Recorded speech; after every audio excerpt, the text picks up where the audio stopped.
Hey Aquarius, this is Perrymore Tarot's weekend reading from September 16th through the 18th, 2022. This is for Aquarius and all Aquarius placements / shuffle. All right, Aquarius, what we have is courage and we have optimism. So this is big. Honestly, energy may be courageous because maybe you're not typically very optimistic about a certain situation or a certain person. And the reason why I say that is because it takes courage to do something that you normally don't do or haven't done, you know. And optimism, if you have to have a consciousness of optimism, then to me that would say that it's like it's a situation that does not have too, is not too sunny. It's a very cloudy situation. And so you may have to be like, you know what, I can get through this.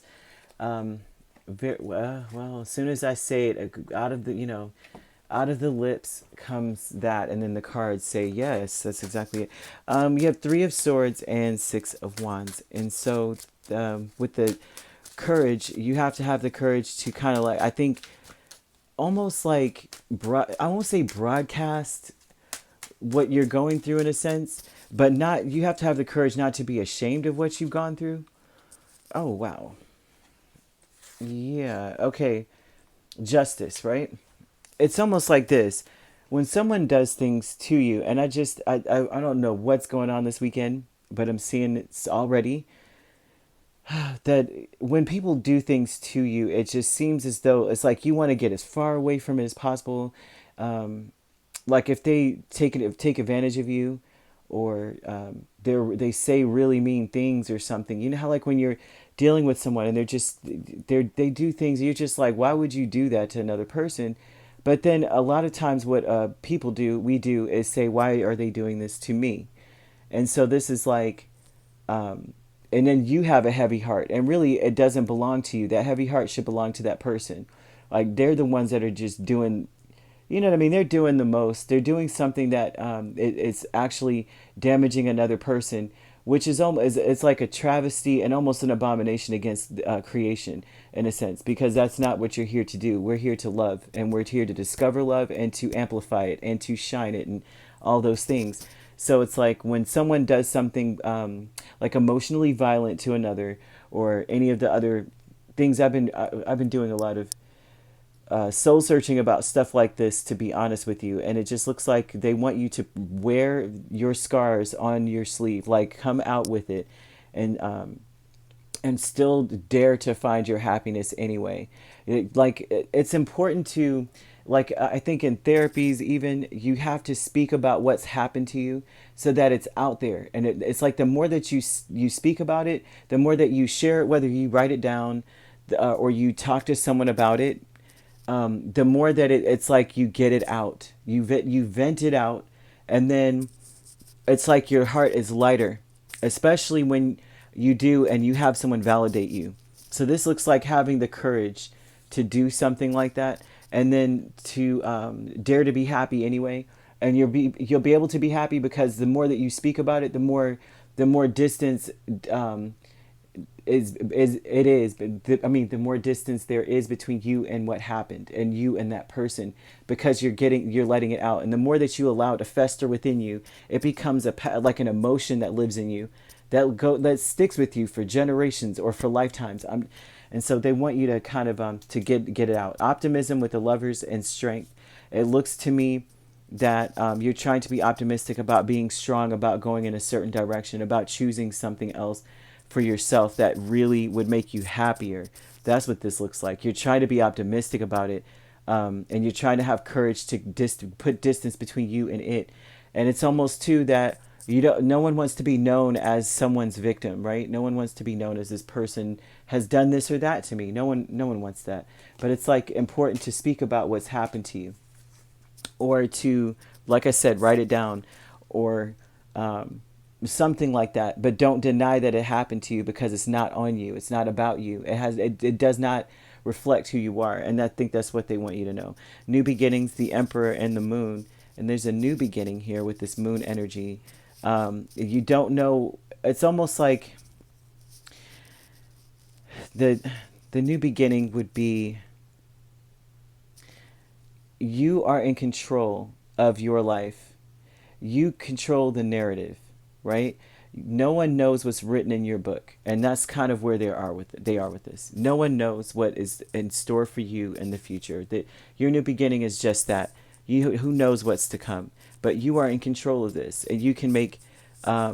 This is like a new beginning for you to wake up in the morning, rise in the morning, because the emperor is about is the son of the morning. Basically, he is the emperor because he gets up before everyone else in his kingdom is up. He's the one making sure that all the guards are where they're supposed to be, making sure the crops are growing, kind of thing. He gets up with the and see if you see an eagle here, eagles are up before they don't sleep throughout the day. And so this would be if you see that the sun is rising just behind him. So this is a new beginning for you, that you can have whatever it is you want. The early bird catches the worm. I don't know if it's necessarily telling you that it's time for you to start being this person that wakes up, early riser, things of that nature. And that could definitely be the case for some of you Aquariuses. But this looks like to me that it's like take initiative in your healing journey. Take initiative in doing something new and different, something that makes you feel as though you have, you know what I mean, the bull by the horns in a sense in your life. Decrease. I know that's very, very like, oh gosh, I can only imagine how this sounds, but I can only tell you what's here, and I'm just looking at everything like, what in the world? Decrease with Seven of Pentacles here twice, so Spirit is definitely telling you that you're not going to be alone as much as you think that you are, like, or as much as you are right now. That there's a lot that you may not be telling people about your journey, about what's happened to you, or how maybe you have been hurt. Because, I mean, who wants other people to know you as the one that's been tricked, or the one that was this way, or the one that got, deceived in some way, or the one that was probably cheated on or something? Nobody wants to be known as that person. It's like, almost feels like a, what do you call it? Like what's the word? Like it has something to do with you. It's a reflection of you. If someone would do something to you, then it's like, well, obviously that there must be a sign on my back that says I should be cheated on, or I should be treated this way, or I should be betrayed in some way. And that's not the case. So the decrease here would be of you singling yourself out or staying away from people, and feeling and trying to bide your time when you should come out with something. That's decreasing within you. I think that it's almost like basically that's there.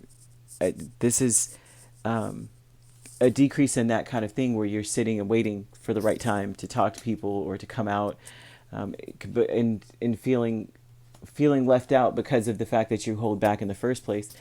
You could be dealing with a Libra, an Aries, or a Cancer. So this would be about you taking charge of your narrative, like I said, because the I didn't even know that was down there, but this is about you taking charge of your narrative. And I use this, see, the Mercury retrograde is taking my words. I use this example a lot because I swear 8 Mile, I watched this movie and I had no business watching this movie. When Eminem, I guess he gets on stage, right, and they're just making fun of him, and they're going on and on about how he's such a poor guy, he's so terrible, or whatever. They're talking about his mom and all that, and he comes out before he could even start before they could start the battle. He just came out and was like, yeah, well, anyway, this is who I am, this is how bad my life is, and so go ahead and tell everybody else what's going on with me. And it's like he told his story before they could go on and say, and I know I'm explaining this terribly, but it's like no one could say anything about him. They were using that against him because he was ashamed of it, because he kept it quiet. And he decided, well, you know what? That's going to be the first thing I talk about, how bad my life was and how terrible my mom is. And yes, my life is crappy. So what else do you have to say? Go ahead. I'm going to take your ammunition from you now. And so this would be that energy I'm seeing of you coming out up front with everything. Like, yes, I was betrayed. Yes, I was this. Yes, I was that. Yes, this happened to me. I'm still healing from it. And just putting it out there. Optimism here with Strength and the Lovers. And that would be about just, you have to be optimistic that you're doing the right thing. That when you're following your spirit, you're following your heart is light and free because you are letting this heavy burden go, right? You're putting distance between you and whatever it is that you felt you were victimized by. You're putting distance between you and that, and it's bringing you happiness. It's bringing you a lighthearted energy. Very beautiful, very nice, honestly. You also could be dealing with a Leo or a Gemini. There's so many signs here, but, well, actually, mostly four, really, but it just seems like a lot. All right, Aquarius, if you'd like to book a personal reading with me, my links are on my page. Peace, love, and light. Take care.